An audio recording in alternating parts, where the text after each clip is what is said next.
श्रीमद् भागवत महापुराण में एक अत्यंत मार्मिक, शिक्षाप्रद और रहस्यपूर्ण कथा आती है जो धुंधकारी नामक महापापी की है।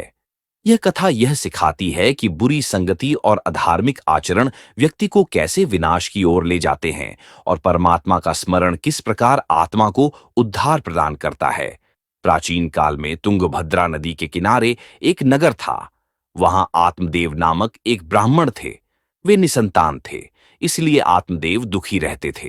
एक दिन वे घर से निकलकर वन में गए और वहां एक सन्यासी से मिले। आत्मदेव ने सन्यासी से रोते हुए अपना दुख सुनाया। पुत्रहीन होने के कारण मैं दुखी होकर अब प्राण त्यागने आया हूं। सन्यासी को दया आई और उन्होंने कहा, कर्म का फल भोगना पड़ता है। तुम पुत्र की कामना त्याग दो। लेकिन ब्राह्मण नहीं माने।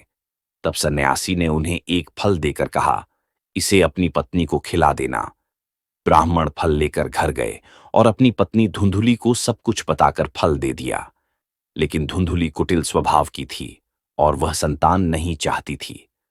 धुंधुली रोते हुए अपनी सखी के पास गई। सखी ने उसको फल न खाने की सलाह दी। धुंधुली ने भी फल नहीं खाया और झूठ बोल दिया। एक दिन उसकी बहन उससे मिलने आई और उसने अपना सारा हाल सुनाया। बहन गर्भवती थी और उसने समझाया, जब मेरा बच्चा होगा तो चुपचाप तुम्हें दे दूंगी। तुम मेरे पति को कुछ धन दे देना। अभी यह फल गाय को खिला दो। धुंधुली ने वैसा ही किया। कुछ समय पश्चात बहन को पुत्र हुआ। उसने कुछ धन लेकर चुपचाप अपना पुत्र धुंधुली को दे दिया। आत्मदेव बहुत प्रसन्न हुए और उस बच्चे का नाम धुंधुकारी रखा गया। 3 महीने बाद गाय ने भी एक मनुष्य आकार का बच्चा पैदा किया, जिसका कान गाय के जैसा था। वह बहुत सुंदर और सुवर्ण के समान कांति वाला था। आत्मदेव को बहुत खुशी हुई और उन्होंने बच्चे का जातक संस्कार कर उसका नाम गोकर्ण रखा। धुंधुकारी बड़ा ही दुष्ट निकला। वह हर समय अस्त्र शस्त्र धारण किए रहता और बेचारे अंधे और दीन दुखियों को व्यर्थ तंग करता। वेश्याओं के जाल में फंसकर उसने अपने पिता की सारी संपत्ति नष्ट कर दी। एक दिन उसने माता पिता को मार पीट कर घर के सभी बर्तन भांडे उठा लिए और चला गया। जब सारी संपत्ति स्वाहा हो गई तो आत्मदेव फूट फूट कर रोने लगे और बोले, इससे तो इसकी मां का बांझ रहना ही अच्छा था। अब मैं कहां रहूं, कहां जाऊं? मेरे इस संकट को कौन काटेगा? हाय, मेरे ऊपर तो बड़ी विपत्ति आ पड़ी है। इस दुख के कारण अवश्य मुझे एक दिन प्राण छोड़ने पड़ेंगे। गोकर्ण बाल्यकाल से ही धार्मिक और ज्ञानवान थे। वे वेद पुराणों में प्रवीण, शांत। गोकर्ण ने कहा, पिताजी, यह शरीर हड्डी, मांस और रुधिर का पिंड है।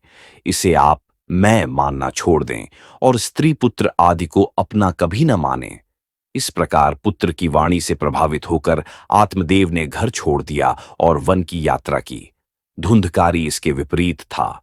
वह क्रूर, हिंसक, लोभी और कामुक प्रवृत्ति का था। पिता के वन जाने पर धुंधुकारी और उदंड हो गया। अब उसके ऊपर पिता का कोई अंकुश नहीं था। वह माता को प्रताड़ित करने लगा। एक बार उसने उन्हें पीटते हुए कहा, बता धन कहाँ है, नहीं तो जलती लकड़ी से मारूंगा। धुंधुली पुत्र के उपद्रव से पीड़ित होकर रात को घर छोड़कर चली जाती है और रास्ते में एक कुएं में गिरकर मर जाती है। गोकर्ण भी उस समय तीर्थ यात्रा पर निकल पड़ते हैं। वे घर के वातावरण से निरासक्त थे। उनका न कोई मित्र था, न कोई शत्रु। मृत्यु के बाद धुंधकारी ने अनेक वेश्याओं को अपने घर में रखा और उनके साथ पापमय जीवन बिताने लगा। जब उसके पास धन समाप्त हो गया तो उसने धन के लिए लूटपाट और हत्या करनी शुरू कर दी। जब धुंधकारी के पास धन नहीं बचा तो उसकी रखैल वेश्याओं ने षड्यंत्र रचकर उसे मारने का निश्चय किया। एक रात जब धुंधकारी गहरी नींद में था, धुंधुकारी के गले में रस्सी बांधकर उसे मारना चाहा। जब वह नहीं मरा तब बहुत से दहकते अंगारे उसके मुंह में ठूंसकर उसे क्रूरता से मार डाला। फिर उसके शव को गड्ढे में डालकर मिट्टी से ढक दिया। बाद वे सब धन लेकर भाग गईं। इस प्रकार घोर पापों में लिप्त धुंधकारी की अकाल मृत्यु हो गई। मृत्यु के बाद धुंधकारी को प्रेतयोनि प्राप्त हुई। वह अब एक भयंकर प्रेत बन गया। उसका शरीर अदृश्य था, लेकिन उसकी आत्मा को शांति नहीं थी। वह दिन रात भटकता रहा और लोगों को डराने लगा। उसे कोई शारीरिक सुख नहीं था, केवल असीम पीड़ा थी। कुछ समय बाद गोकर्ण को भी धुंधुकारी की मृत्यु का समाचार मिला।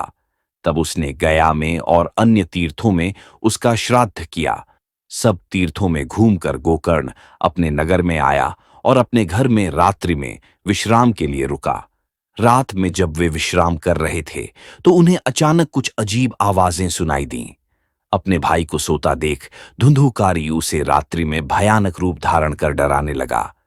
धुंधुकारी में बोलने की शक्ति नहीं थी, इसलिए रोने लगा और इशारे में बात करने लगा। तब गोकर्ण ने कुछ मंत्र पढ़कर उसके ऊपर छिड़का, जिससे धुंधुकारी के पापों का कुछ शमन हुआ और उसने अपना हाल सुनाया। फिर अपने उद्धार का उपाय करने को कहा। गोकर्ण ने अपने भाई की दुर्दशा देखकर समाधान खोजने का निश्चय किया। गोकर्ण ने ऋषियों से परामर्श किया और उन्होंने कहा, सूर्य नारायण से मार्गदर्शन लेना चाहिए।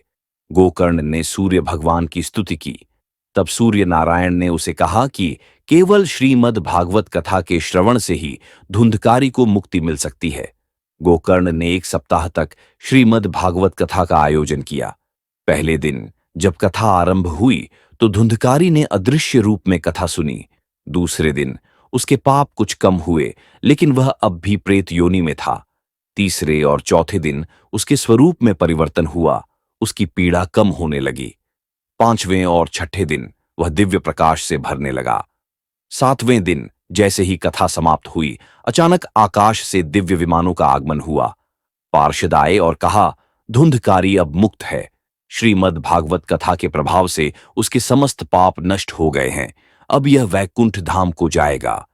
धुंधकारी ने अपने भाई गोकर्ण को प्रणाम किया और कहा, हे भाई, आपने मुझे प्रेत योनि से मुक्त किया।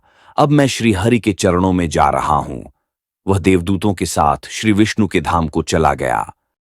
यह प्रेत पीड़ा का नाश करने वाली श्रीमद् भागवत की कथा धन्य है तथा श्री कृष्णचंद्र के धाम की प्राप्ति कराने वाला इसका सप्ताह पारायण भी धन्य है।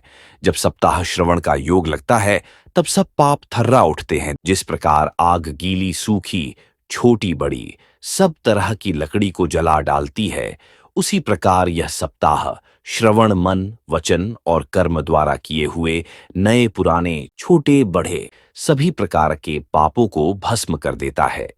कथा से प्राप्त शिक्षाएं बुरी संगति व्यक्ति को पतन की ओर ले जाती है।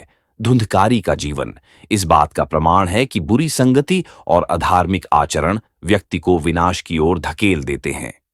पाप कर्मों का फल भोगना ही पड़ता है। धुंधकारी ने जो कर्म किए उसका परिणाम उसे प्रेत योनि के रूप में मिला। श्रीमद् भागवत कथा की महिमा। श्रीमद् भागवत कथा के श्रवण से सबसे बड़े पापी को भी मुक्ति मिल सकती है। सत्संग और भक्ति से ही उद्धार संभव है। यदि धुंधकारी ने जीवन में सत्संग किया होता तो वह इतना कष्ट नहीं भोगता। अगर आपको यह आध्यात्मिक ज्ञान उपयोगी लगा हो तो कृपया लाइक करें, सब्सक्राइब करें और बेल आइकन दबाएं ताकि हमारी नई वीडियो आप तक सबसे पहले पहुंचे। आपका समर्थन हमारे लिए अनमोल है।